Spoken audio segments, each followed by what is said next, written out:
In today's video, I'm going to teach you how to activate due dates in Wrike in just about 5 minutes. We'll go through each step clearly, so whether you're familiar with Wrike or are exploring it for the first time, you'll feel comfortable and ready to use this feature efficiently. Let's dive in and get started. First things first, you need to log into your Wrike account. So open up your browser and navigate to the Wrike login page. You'll see a login button right on the home page. Click on that to proceed. It's a straightforward step, but it's essential to ensure you have access to all the features Wrike offers, including setting those due dates. Now once you're on the login page, you'll notice an option to log in using Google. This is a convenient feature if you've linked your Google account to Wrike.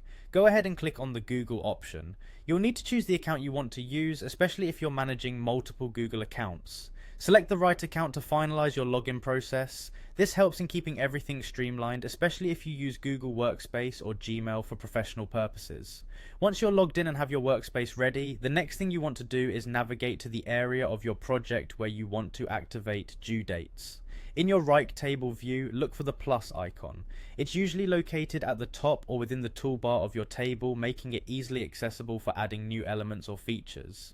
Click on the plus icon and you should see a list of options or features that you can enable or adjust within your project view.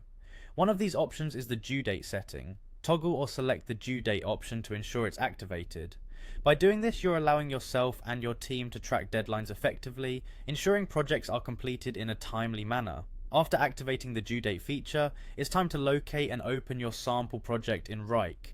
This step is crucial as it allows you to apply what you've done to an actual project or task. Navigate through your projects, find the sample project and click on it to enter its workspace.